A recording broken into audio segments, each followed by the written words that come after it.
The distress signal was so faint that Kalen Vance almost missed it. A whisper among the static, barely distinguishable from the background radiation that permeated this forgotten corner of space. He frowned, adjusting the frequency. Protocol dictated that unidentified signals originating from the Cassini Nebula's unstable asteroid belt should be logged but ignored. Too many good ships and better people have been swallowed by that cosmic graveyard. But something about this signal seemed different. Deliberate, almost like a heartbeat. Computer, triangulate signal origin and display route options, Kalen commanded, running a hand through his short, graying hair, a reminder of his 15 years as a Terran military medic before taking this isolated post. Warning, signal originates from restricted zone, Cassini Nebula asteroid field. Radiation levels exceeding safety parameters. Recommend reporting signal to Central Command and continuing scheduled patrol. The computer replied in its flat, emotionless voice. Kalen stared at the navigation screen, calculating. The nearest patrol vessel was 3 days away. Central Command would analyze, debate, and eventually send a probe, probably a week from now. By then, whoever was out there would be long dead. Computer, how long would oxygen last assuming a standard escape pod with one occupant? Calculating, estimated 36 hours maximum, assuming minimal exertion. Kalen nodded, decision made. Plot intercept course. Maximum safe speed.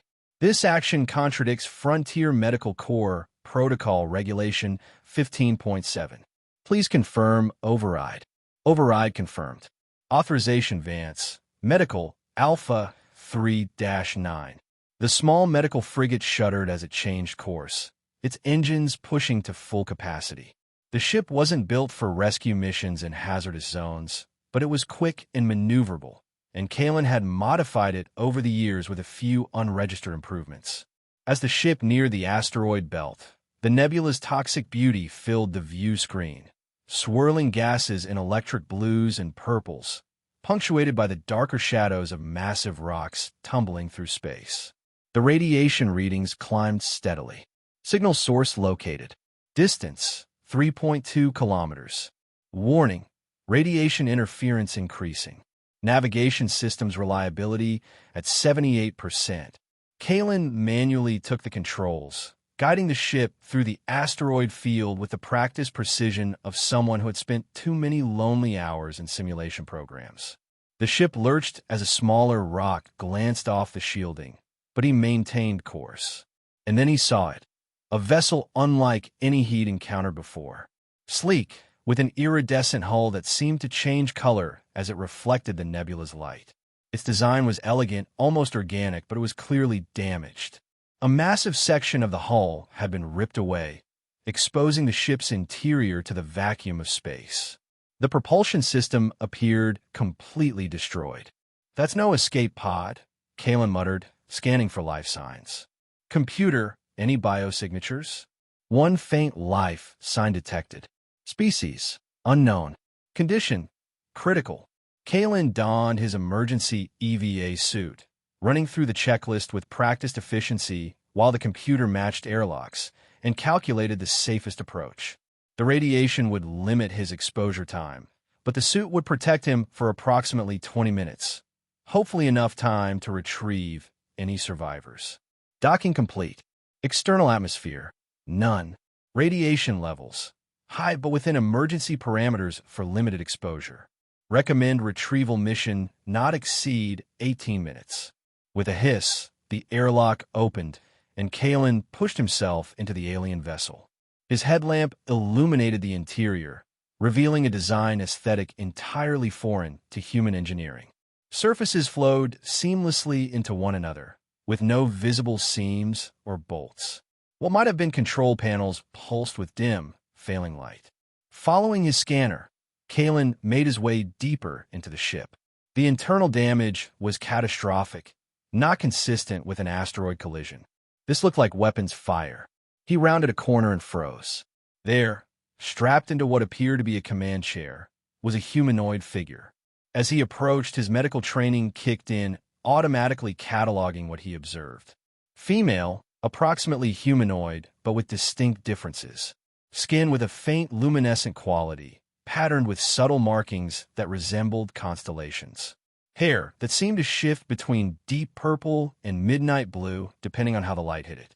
Delicate facial features, with eyes larger than human norm, currently closed. But what demanded immediate medical attention was her lower body. The command console had collapsed onto her, crushing everything below the waist. Blood, deep violet rather than red, pooled beneath her. Kalen's scanner confirmed multiple fractures to the spinal column and severe internal injuries. She was dying. Without hesitation, he began emergency procedures, applying a stasis field to her lower body and administering a universal stabilizing agent that worked on most oxygen-breathing species. Her eyelids fluttered briefly at the injection, revealing eyes with vertical pupils, iris color shifting from gold to amber.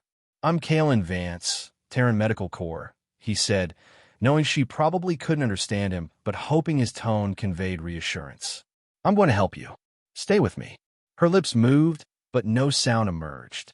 A moment later, her eyes closed again. The ship groaned around them, structural integrity failing. Kalen's suit beeped a radiation warning. 15 minutes of exposure left. Working quickly, he detached her from the command chair, carefully applying a portable field stretcher that would keep her spine immobilized. The technology was powerful but simple, designed for emergency evacuations of unknown species. Computer, prepare medical bay for emergency surgery. Unknown species, severe trauma to lower extremities and spinal cord. The journey back to his ship was treacherous, the alien vessel breaking apart around them as he maneuvered the stretcher through the wreckage. A piece of debris sliced across his suit, missing the vital seals by centimeters. When they finally reached his medical frigate, Kalen worked with focused intensity, connecting the alien woman to life support systems and initiating a detailed biological scan. The computer struggled to interpret her physiology, but identified enough compatibility with humanoid biology that Kalen could begin treatment. For the next 12 hours, he operated, stopping internal bleeding, stabilizing her vital systems, repairing what damage he could. But the spinal trauma was beyond his technology's capacity to heal completely. The nerve damage was extensive. She would survive, but she would never walk again without assistance. After stabilizing her condition, Kalen sent a carefully worded message to command, reporting that he had rescued a sole survivor from an unidentified vessel. He omitted specific details about her clearly non-human origins, classifying her simply as humanoid, unknown species. Such encounters weren't uncommon in border regions, but they typically triggered extensive quarantine procedures and interrogations. Procedures his patient was in no condition to endure. He would face reprimand for the rescue mission itself, but that was a problem for another day. For now, his priority was keeping her alive. 3 days later, she woke. Kalen was checking her vital signs when her eyes snapped open, startlingly alert. She immediately tried to move, then gasped in pain as awareness of her injuries hit her. "Easy," Kalen said, resting a gentle hand on her shoulder. "You're safe, but you've been badly injured. Try not to move." Her eyes fixed on him, wary and intelligent. She spoke, a fluid language with musical tones that his translation system couldn't interpret. "I'm sorry, I can't understand you," he said, retrieving a basic communication device from the medical cabinet. "This might help. It's designed to build translation matrices for new languages." She regarded the device suspiciously, but didn't object when he placed it on the table between them. For several minutes, they attempted simple communication, Kalen pointing to objects and naming them, the alien woman responding with her own words. The device began constructing rudimentary connections. "You help me?" she finally asked, the translation rough but understandable. "Yes. I found your ship in the asteroid field. You were injured." Her hands moved to her lower body, covered by a medical sheet. Her expression changed as she seemed to realize the extent of her injuries. "Not move," she said, her voice flat. Kalen nodded gently. "Your spine was severed. I've done what I can, but our technology has limitations. You have sensation, which is good, but the nerve pathways for motor control were too damaged. She was silent for a long moment, processing this information with remarkable composure. Then she asked why. "Help me?" The question surprised him. "Because you needed help." She studied him with those strange, shifting eyes, as if his answer was somehow unexpected or remarkable. Finally, she said simply, "Alara." "Is that your name?" "Alara." When she nodded, he smiled. "I'm Kalen. Kalen Vance." In the days that followed, Alara's physical condition stabilized, though she remained confined to the medical bed. The translation device improved their ability to communicate, though complex concepts often got lost. Kalen learned she was from a system he'd never heard of, but she seemed reluctant to share more about her origins. What became clear was her remarkable resilience. Despite the life-altering injuries, she never displayed self-pity. Instead, she watched everything Kalen did with intense curiosity, asking questions about human medicine, about his ship, about Earth. Her intelligence was evident, and there was a natural dignity in her bearing that seemed almost regal. As her strength returned, Kalen fabricated a mobility device to help her move around the small ship, a hovering chair controlled by touch panels, customized to her biology. The first time she used it to leave the medical bay and explore the ship's small common area was a victory they both silently celebrated. Their routine developed naturally. Kalen would check her healing wounds each morning, then work on ship maintenance while Alara studied the language database or observed Earth broadcasts he permitted her to access. In the evenings, they would share a meal. Kalen had determined which human foods were compatible with her physiology, and talk. These conversations, initially halting and basic, became the highlight of Kalen's day. Alara absorbed English with remarkable speed, though her speech retained a distinctive musical quality that he found oddly entrancing. "Your people," she asked one evening, 6 weeks after a rescue, "they all healers like you?" Kalen laughed. "No, not all of us. I trained as a doctor, a healer, and then joined the military to help injured soldiers. Now I work for the Frontier Medical Corps, providing medical care to remote outposts and responding to emergencies." "Alone?" "Always alone." There was something in her tone that made him pause. "It's usually a two-person assignment, but my last partner requested transfer to be closer to family. They haven't sent a replacement yet." He shrugged. "I don't mind the solitude." Alara's expression suggested she didn't believe him. "Humans need connection. I watch your stories. Humans always seeking others. Is it different for your people?" He asked carefully, aware this was approaching the territory she typically avoided. She considered the question. "No, same need. Different ways to show." Their eyes met across the table, and something shifted in the atmosphere between them. For the first time, Kalen allowed himself to acknowledge the growing awareness he felt in her presence, an attraction he had professionally suppressed. The moment was broken by an alarm from the communication console. Kalen reluctantly went to check it, finding a message from command requesting immediate status update on the unidentified survivor and notification of his return to base for debriefing. "Problem?" Alara asked when he returned to the table, her perceptiveness uncanny. "My superiors are asking questions," he admitted. "I've been vague about you in my reports." "Why?"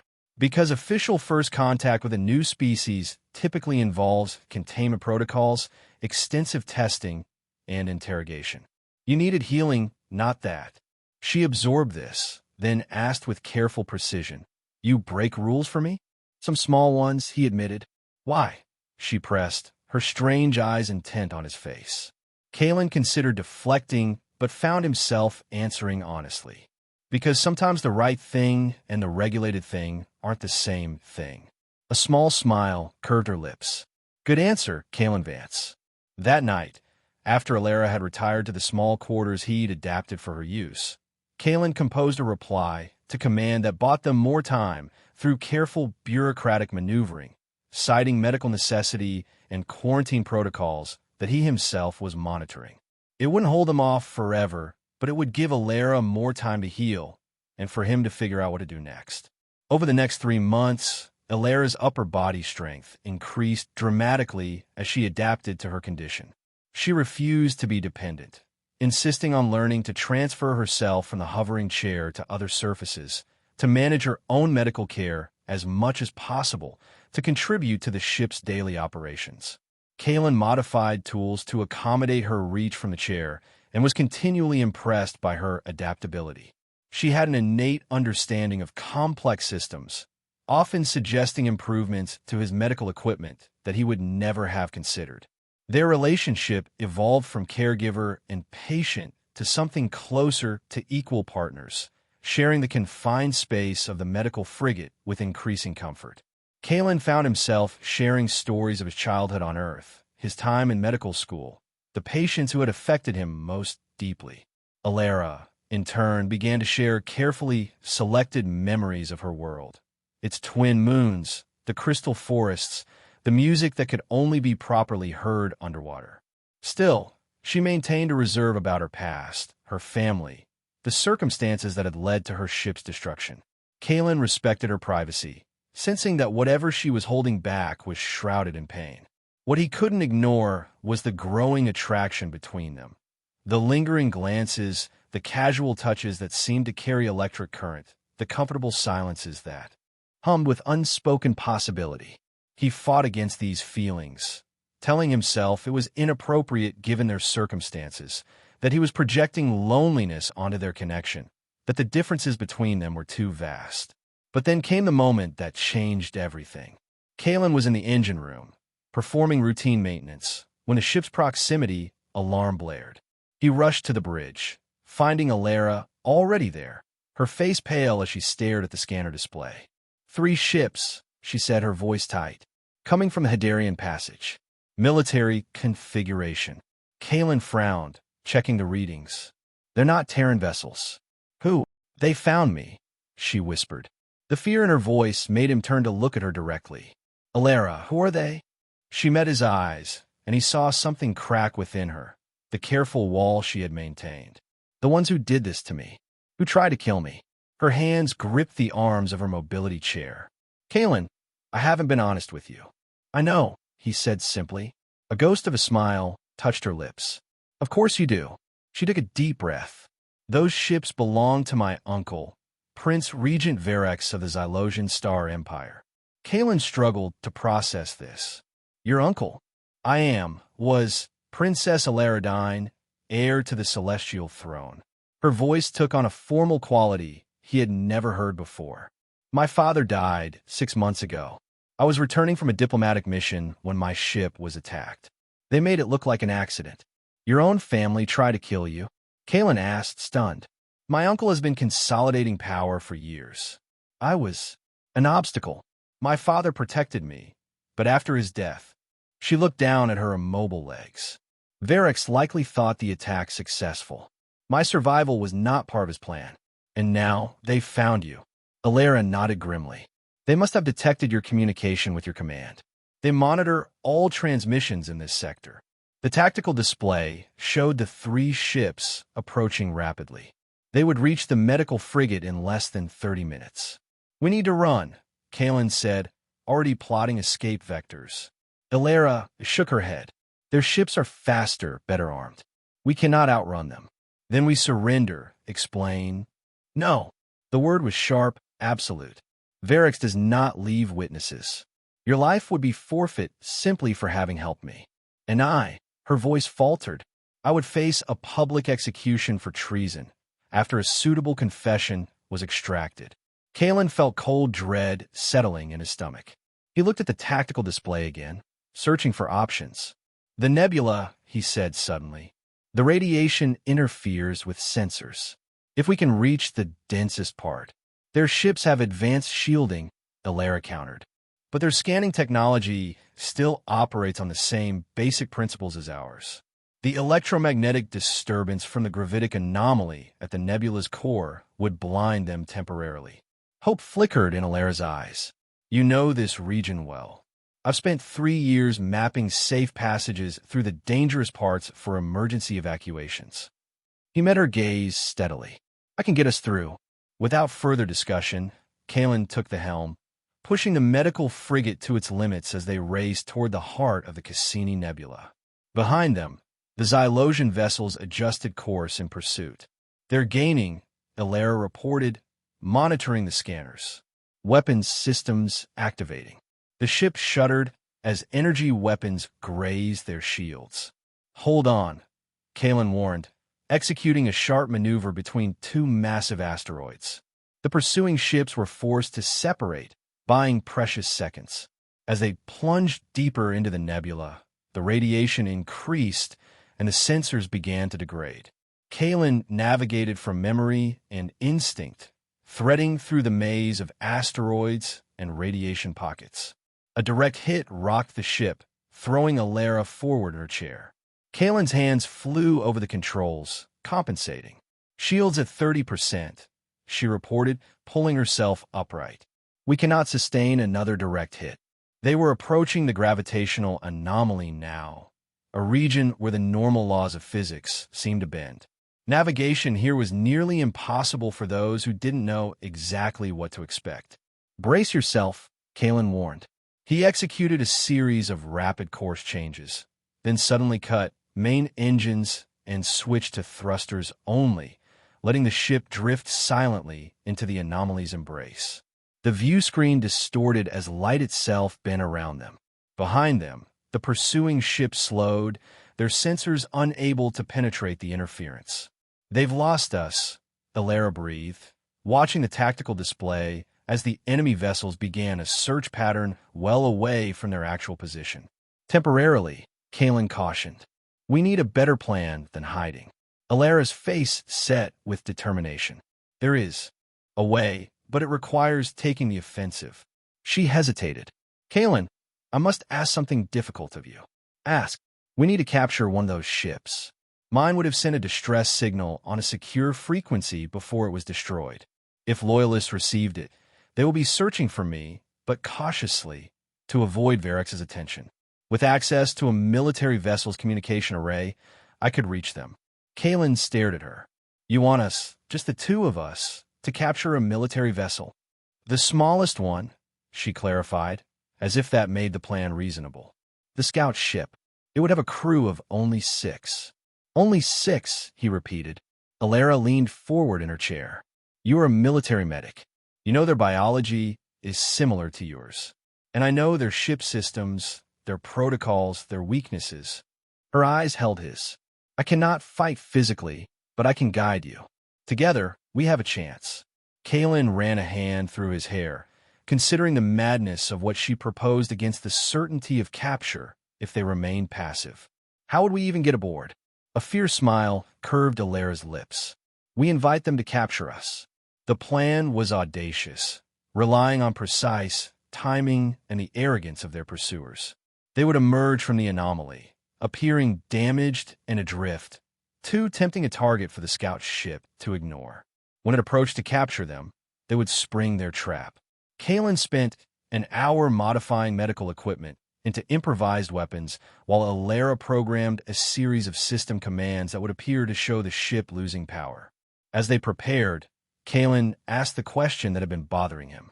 "Why did they do this to you?" Besides the obvious power grab, Alara was silent for a moment, her hands stilling on the console. "My father believed in peace, in opening our borders to other species, in sharing technology rather than conquering. I intended to continue his work." She looked up at Kalen. "Varex and his supporters believe in Xylosian supremacy, that our advanced technology gives us the right to rule others. They call my father weak. They call me a traitor to our species." Her voice hardened. "They try to kill me because I believe all intelligent beings deserve dignity and self-determination, because I would not use our power to dominate." Kalen met her gaze. "Then we have something in common." The moment of connection between them was broken by the ship's computer announcing that preparations were complete. It was time. Alara moved her chair to the command position, her expression transforming into one of regal authority that Kalen had glimpsed only in fragments before. "Whatever happens," she said, "knowing you has been worth the pain." Before he could respond, she activated the program, and their ship drifted out of the anomaly, broadcasting false damage reports and radiation leaks. The reaction was immediate. The 3 Xylosian vessels converged, But as they'd hoped, the smallest broke formation to approach alone, eager to claim the prize. "They're scanning us," Alara reported, showing minimal life signs, critical systems failing. The scout ship moved closer, extending a docking tube. "Life signs aboard?" Kalen asked, gripping his improvised weapon, a medical scanner modified to deliver a targeted electromagnetic pulse that would temporarily disrupt nervous system functions. "4. 2 on the bridge, 2 approaching the airlock." Alara's fingers flew over the controls, preparing to override their systems the moment they connect. The ships connected with a metallic clang. Kalen positioned himself beside the airlock, hidden from immediate view. "They've connected," Alara whispered, initiating system infiltration now. Through the small viewport, Kalen could see 2 armored figures preparing to breach the airlock. He steadied his breathing, centering himself as he had done countless times in combat situations. The airlock cycled, and the Xylosian soldiers stepped through, weapons raised. They never saw Kalen. The modified scanner sent both crumpling to the floor before they could fire a shot. Kalen quickly secured their weapons and communication devices. "Bridge crew are alerting the other ships," Alara reported urgently. "We have minutes at most." Kalen rushed through the docking tube into the Xylosian vessel, encountering no resistance until he reached the bridge. The 2 remaining crew members were waiting, alerted by the silence from their boarding party. They fired as soon as Kalen appeared in the doorway.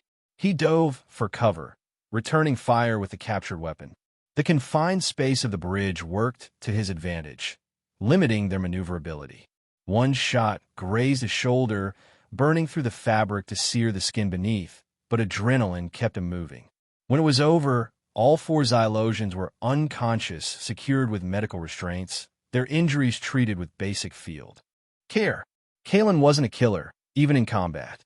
"Alara, bridge, secured," he reported through the communication device. "Can you transfer her over?" "Already on my way," she replied. Minutes later, her hovering chair appeared at the bridge entrance. Her eyes widened at the sight of his wounded shoulder. "You're injured." "It's minor," he dismissed. "We need to move quickly." Alara nodded, maneuvering to the main console. Her fingers moved with practiced precision over the controls, bypassing security measures with ease, the muscle memory of royal privilege. "The other ships are approaching," Kalen warned, watching the tactical display. "I know," she said calmly, continuing her work. "Transfer complete. Sealed channel accessed." She activated the communication array, speaking rapidly in her native language, the musical tones carrying unmistakable authority despite the tension in her voice. The response was immediate, a burst of encrypted data flowing across the screen. "What's happening?" Kalen asked, dividing his attention between the approaching enemy ships and Alara's increasingly triumphant expression. "Confirmation from the Loyalist fleet. They received my ship's distress call and have been searching. They're only 2 parsecs away, moving at maximum speed." She looked up at him, eyes shining. "We just need to survive for 3 hours." The larger Xylosian vessels were now in weapons range, demanding their surrender. "Ideas?" Kalen asked, eyeing the scout ship's modest weapons systems dubiously. "1," Alara replied, her expression fierce. "Return to your ship. I'll handle this." "I'm not leaving you," he protested. "You must," she insisted. "Trust me, Kalen." Their eyes locked in silent communication, a language they had developed over months of shared space and growing affection. Finally, he nodded, trusting her judgment. As he made his way back through the docking tube, he heard Alara opening a communication channel to the approaching vessels. He paused at the junction, listening. "This is Princess Alaradine, rightful heir to the celestial throne." Her voice rang out, magnified by the ship's external speakers. "I address the loyal soldiers of Xylos. Your Prince Regent has committed treason, attempting to assassinate the legitimate heir. I have survived, and I call upon you to honor your oaths to the throne, not to the man who would usurp it." There was a long silence, then a reply in a male voice, speaking the Xylosian language. Alara responded, her tone becoming more commanding with each exchange. Kalen reached his ship's bridge in time to see the tactical display showing the two larger vessels apparently divided in their response. Weapon systems powered, but not firing, communication burst passing between them. Alara continued, speaking directly to the crews now. I hold evidence of Varex's treason. The Loyalist fleet approaches. Each of you must decide. Will you die defending usurper, or live with honor by standing down? More rapid communication passed between the Xylosian ships. Then, astonishingly, one of the vessels began powering down its weapons. The other immediately fired, not at Alara's captured scout ship, but at the vessel that had stood down. They're fighting each other, Kalen breathed in disbelief. As I hoped, Alara's voice came through their private channel. Varex's supporters versus those loyal to the throne. It gives us time. What followed was 3 hours of tense maneuvering. The loyalist elements of the Xylosian force engaged the hardliners, creating enough confusion for Alara to pilot the scout ship out of immediate danger, with Kalen's medical frigate following in its wake. They sustained damage. Both ships were hit multiple times as they evaded the conflict, but they remained operational, limping toward the rendezvous coordinates Alara had received. When the Loyalist fleet finally arrived, it was with overwhelming force. 7 massive warships dropped out of faster-than-light travel, immediately surrounding the embattled Xylosian vessels. The Admiral is hailing us, Alara informed Kalen through their connection. What now? He asked. There was a pause before she answered. Now I must return to my responsibilities. My people need leadership to prevent civil war. The implications hung unspoken between them. Her return meant their parting. Kalen felt an unexpected ache at the thought. I understand, he said finally. It's been an honor to know you, Princess. Another pause, longer this time. Will you come with me, Kalen Vance? The question caught him off guard. To your world? What would I do there? Whatever you wish, she replied simply. My people need healing, not just of bodies, but of the divisions that Varex has fostered. They need to learn that difference is not weakness, that compassion is not folly. Her voice softened. And I need someone I trust at my side. I'm just a frontier medic, he said. I know nothing of royal courts or interstellar politics. You know honor and compassion, she countered. You know healing. The rest can be learned. She hesitated. I ask not for political advantage or royal necessity. I ask because these months with you have shown me what true nobility looks like, and it has nothing to do with bloodlines. Kalen looked around the small bridge of the ship that had been his home for 3 years, a self-imposed exile from the complications of human connections. In Alara, he had found someone who understood both duty and the cost it extracted, who had faced loss without being broken by it, who valued life in all its forms. Your people might not accept a human at your side, he pointed out. Some won't, she acknowledged. They will be the same ones who will struggle with a ruler who cannot walk without assistance. I would rather challenge their prejudices than bow to them. The decision seemed to make itself. Then yes, he said, I'll come with you. The reunion with the Loyalist fleet was formal and controlled. Admiral Thalen, a stern Xylosian with elaborate facial markings denoting high military rank, greeted Alara with deep respect tinged with shock at her condition. His reaction to Kalen was more reserved, cool assessment hiding clear suspicion. But Alara's command presence was absolute. She provided evidence of Varex's treachery from the captured ship's databanks and issued clear orders for the fleet's return to the capital. If anyone questioned the human's presence at her side, they did so silently. Kalen was assigned quarters aboard the flagship that would make most Terran admirals envious, but he spent most of his time with Alara, helping her prepare for the challenges ahead. Their relationship, which had developed in the intimate confines of his small medical ship, now had to navigate the complex protocols of royal life. Your people have traditions for everything, he observed one evening, watching her prepare for a formal address to the fleet commanders. She smiled ruefully. Most civilizations develop elaborate rituals around power. Yours are simply different, not absent. True enough, he conceded.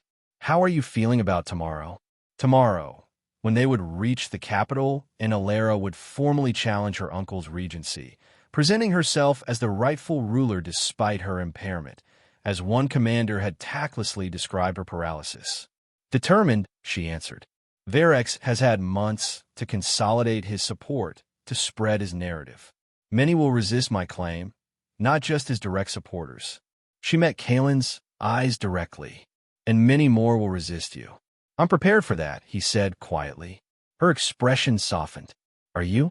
They will call you my weakness, say, I was compromised by my injury, manipulated by an alien.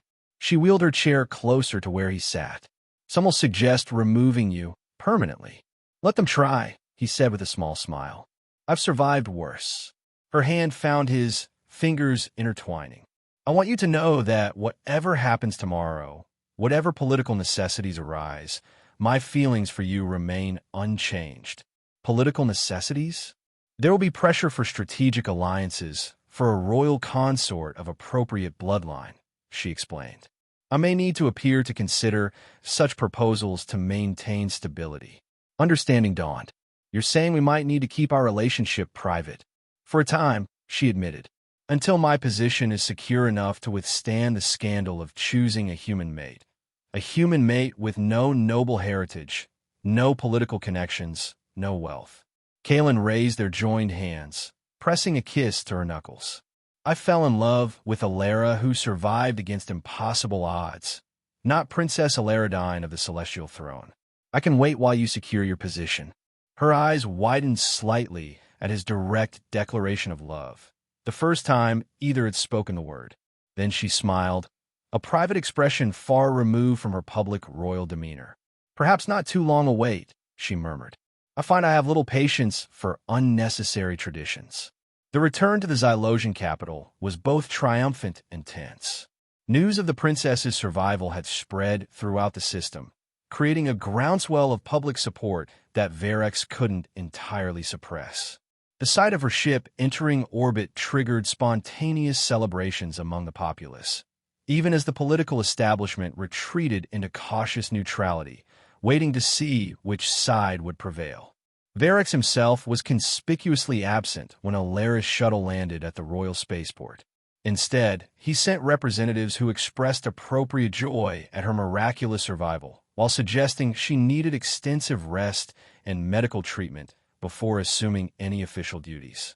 Alara rejected these overtures with polite firmness, proceeding directly to the Grand Council chamber where, by law, succession disputes were resolved.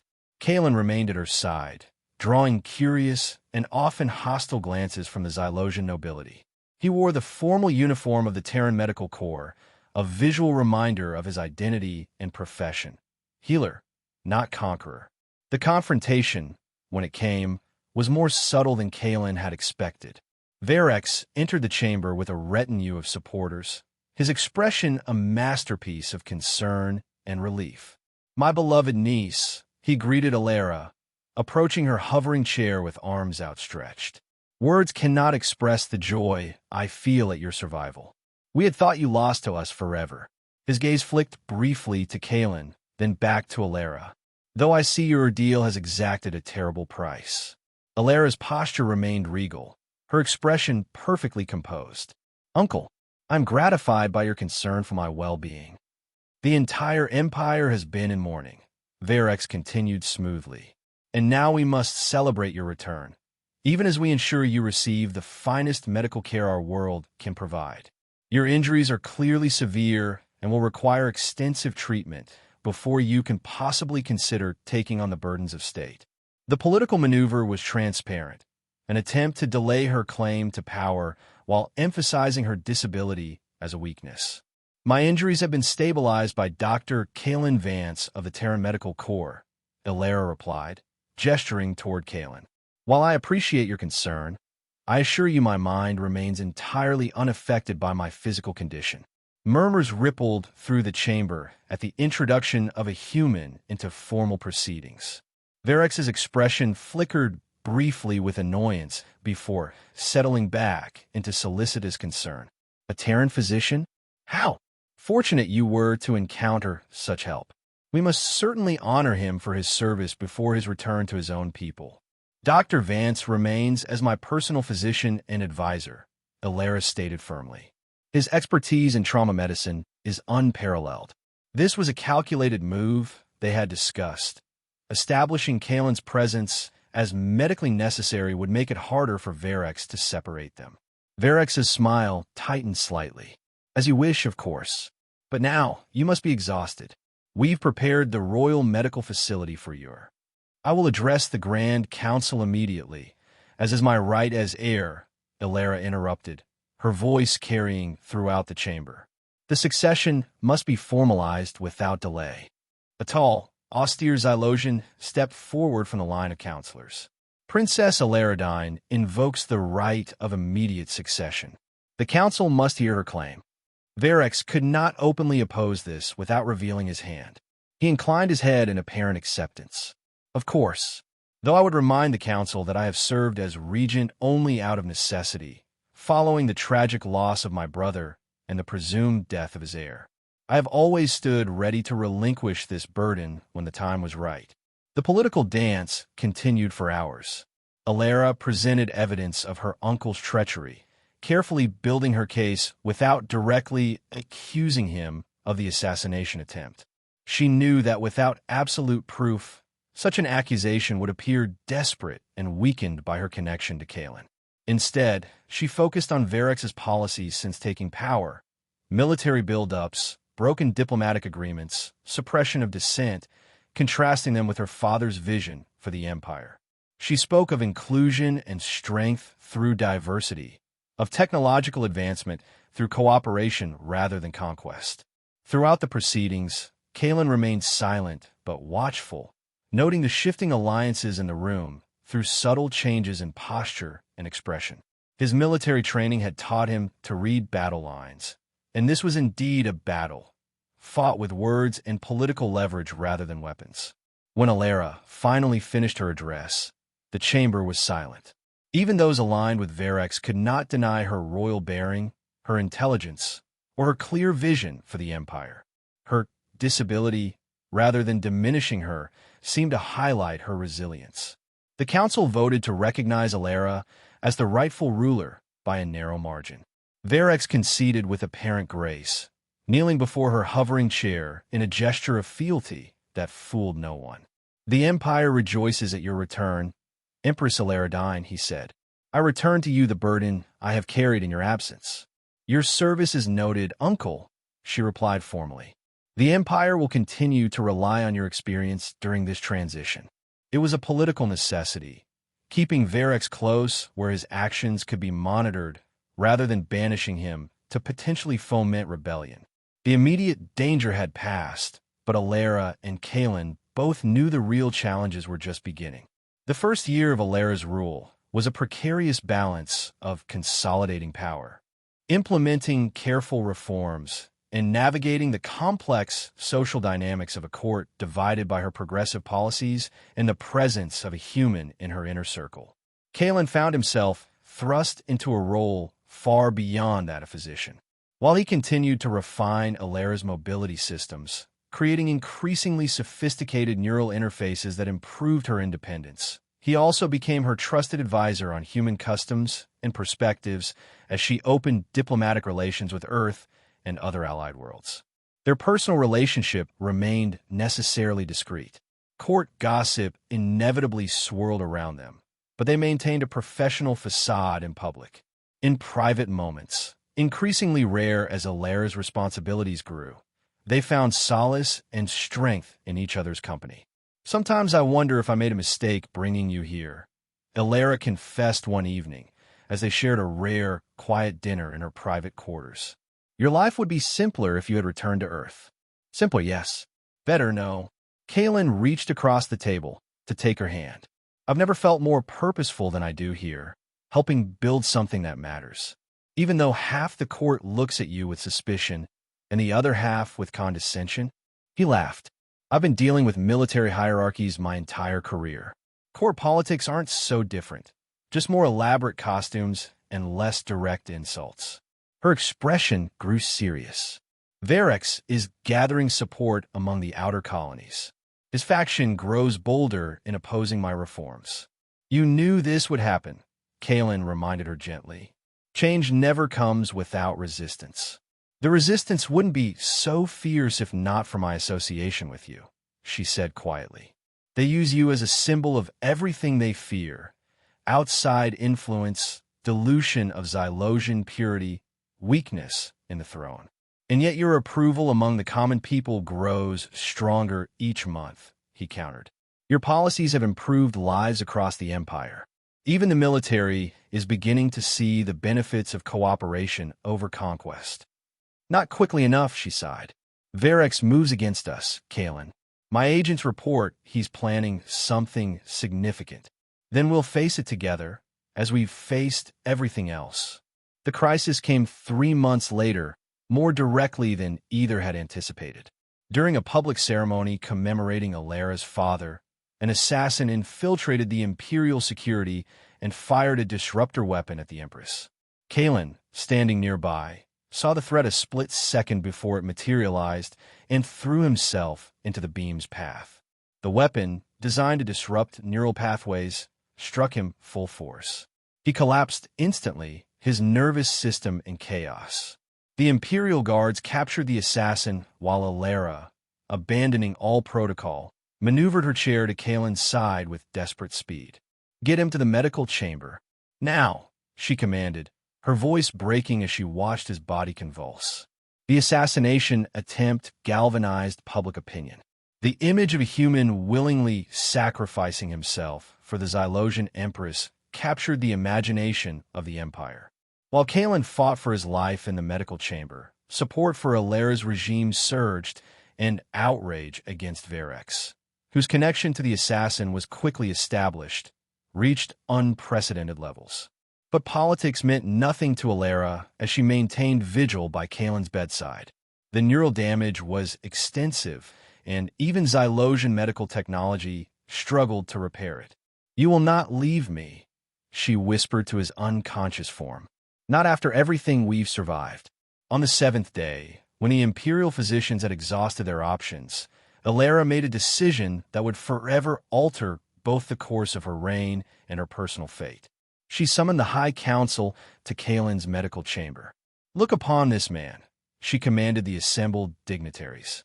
He is not of our blood, not of our world, yet he gave everything to protect your Empress. His loyalty, his sacrifice embody the very virtues our empire claims to hold sacred. She turned to face them directly, her expression resolute. I have ruled alone since my return, respecting our traditions while working to lead us toward a better future. But I will rule alone no longer. Murmurs of confusion spread through the council. If Dr. Vance survives, she continued, I will take him as my consort, not in secret, not as a political alliance, but as my chosen partner. If any object to this decision, speak now and explain why the savior of your Empress is unworthy of her hand. The chamber fell silent. No one dared challenge her in that moment, with the evidence of Kaelin's sacrifice before them and public sentiment firmly behind the Empress. 3 days later, Kaelin regained consciousness. His recovery would be long and difficult. The neural damage had left him with tremors in his hands and intermittent pain that might never fully recede. The irony wasn't lost on either of them. Now, they both bore permanent physical reminders of their journeys. You proposed to me while I was unconscious? He asked weakly when Alera informed him of her declaration. I thought it might give you additional motivation to recover, she replied, attempting humor, though her eyes shimmered with unshed tears. Was I presumptuous? He managed a small smile. Only in assuming I'd say yes. Her expression faltered. Would you not? With effort, he reached for her hand. I would follow you across galaxies, Alera. Of course my answer is yes. Their wedding, held once Kaelin had recovered enough to stand with assistance, broke with centuries of imperial tradition.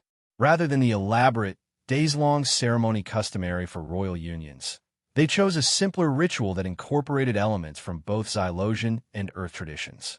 Alera used her mobility chair rather than attempting to stand with supports, a deliberate statement that her disability was not something to be hidden or overcome for appearance's sake. Kaelin, still bearing the visible effects of his injury, stood beside her with quiet dignity. Together, they spoke vows of partnership and equality, radical concepts in the hierarchical Xylosian society. Among the witnesses were not just nobility and military leaders, but representatives from Earth and other allied worlds, as well as common citizens selected by lottery from across the Empire. We begin today not just a union between two people, but a new chapter for our Empire, Ilera addressed the gathering.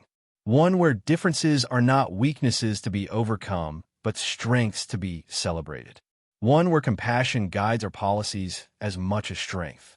One where we recognize that true power lies not in domination, but in connection. The ceremony concluded with a ritual rarely performed in living memory, the joining of paths, where the couple's hands were bound together as they navigated a winding route through the assembled guests, symbolizing their journey forward together despite obstacles. For Ilera, using her chair, and Kaelin, walking slowly with a supportive cane, the symbolic resonance was profound. Neither perfectly able-bodied, both bearing permanent scars from their experiences, they moved together with mutual support and determination. The political ramifications were immediate and far-reaching. Varex and his most ardent supporters, their plotting exposed and their popular support evaporated, were exiled to a distant outpost. More moderate conservative factions, seeing the tide of public opinion, began cautiously supporting Ilera's incremental reforms. Diplomatic relations with Earth and other human colonies expanded rapidly, creating new trade routes and cultural exchanges. The image of the human consort and the Xylosian empress became a powerful symbol of cooperation across the connected worlds. Their personal life settled into a rhythm of public duties and private companionship. Both continued to deal with the physical limitations imposed by their injuries, Ilera's paralysis and Kaelin's neural damage, but these shared challenges only deepened their connection. They developed wordless systems of support, anticipating each other's needs in ways that became seamless over time. 5 years after their marriage, Ilera addressed the High Council with a historic proposal: the formal establishment of the Interstellar Concordat, a diplomatic framework that would guarantee equal standing among member worlds without sacrificing the cultural sovereignty of any participant.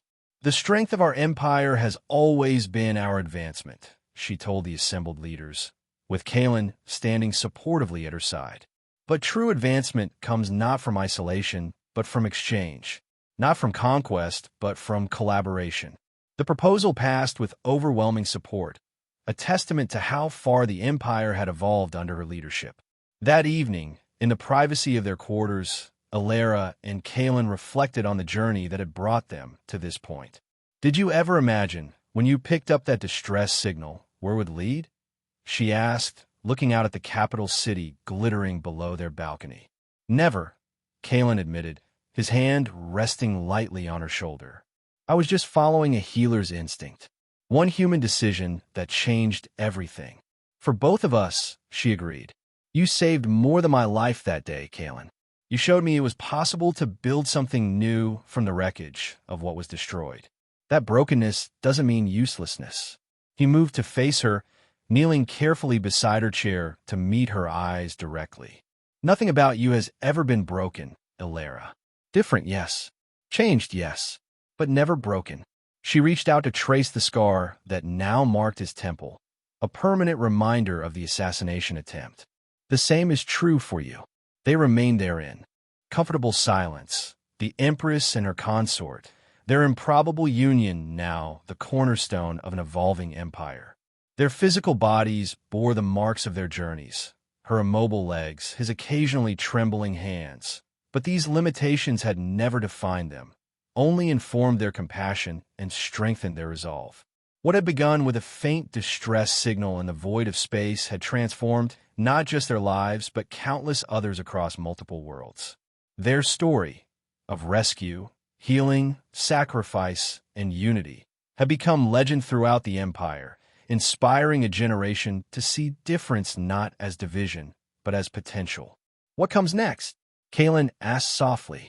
Ilera smiled, that same determined expression he had first seen when she was fighting to recover from her injuries. We continue forward, together, one day at a time, building something that will outlast us both. He leaned forward to kiss her gently. I can think of no better path. Above them, the twin moons of Xylos cast their light across the capital, illuminating a world transformed, not by conquest or tradition, but by compassion, courage, and the unexpected bond between a human healer and the alien princess he had saved.